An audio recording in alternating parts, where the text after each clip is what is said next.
It's a little before dawn at Red Rock National Park. I'm here to read you On, Always On. You'd all be better off without me. He texted that to me. Bad things had happened. He felt sorry. The one who broke his hope wasn't sorry. The police weren't sorry. The school was taught with righteousness, but he feels his life might be over. He is 4 and 20 years.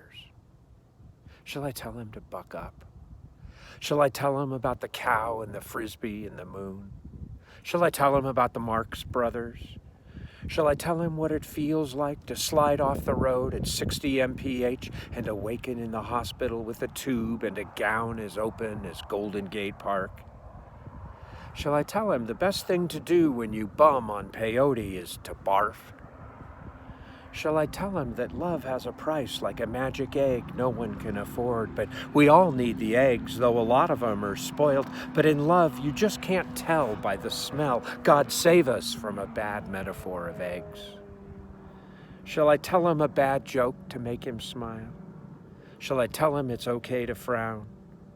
Shall I tell him that dreams are worth having even when impossible, especially when they hurt, how sadness has the best smile? My boy. Did I tell you when he was 3, he could already rollerblade like a pro, weaving through the crowd at double speed? Did I tell you at 5, he sat in the backseat of my Camry theorizing what life would be like when he was grown and he had a boy?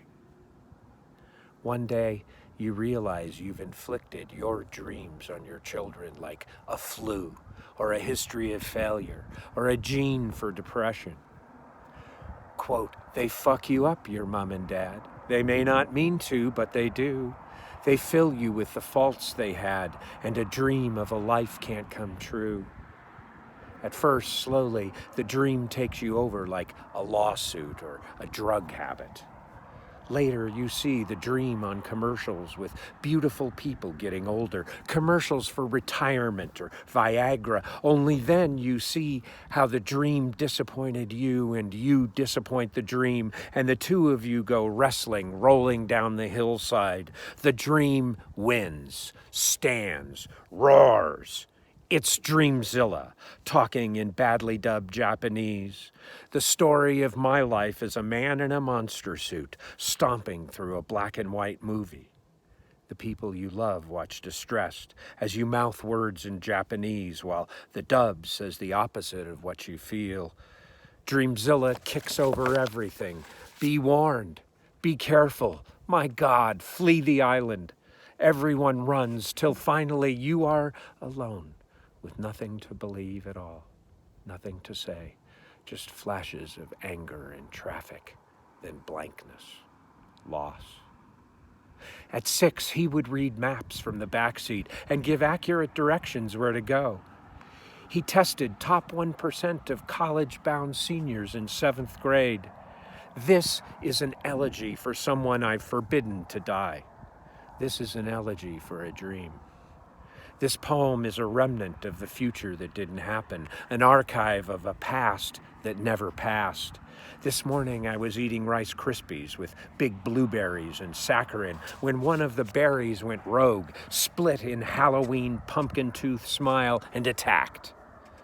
This morning, the dream my son had of addressing the family from the security of love and self-respect walked out the door with a knapsack, Gucci bag, and Upper East Side attitude. This morning, men who made a living in the oil paint of lies couldn't tell bacon from barbiturates and ate all of it.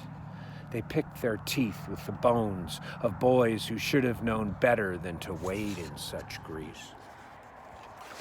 This morning, a woman who hadn't spoken to her son for 10 months, except from inside his head, blacked out his face with a Sharpie, then stuck him with slings and arrows, which he took like a pledge. Thank you, ma'am. May I have another?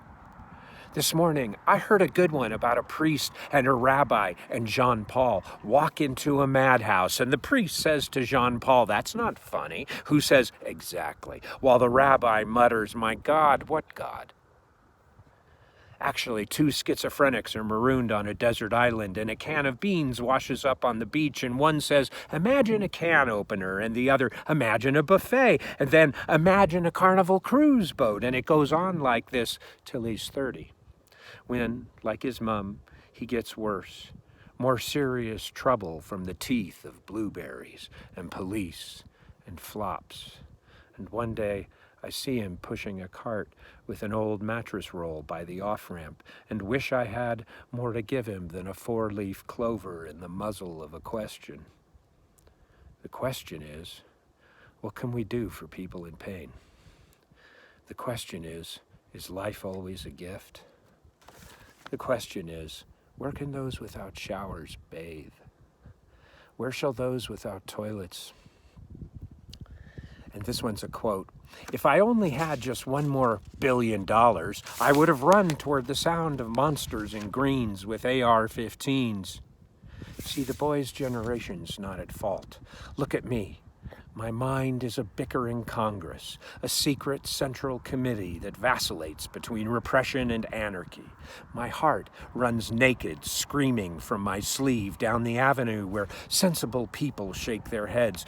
He could have amounted to something, tisk-tisk. My body is the remnant of a battlefield. Her body's pickled with vodka and manic humming, crouched to attack.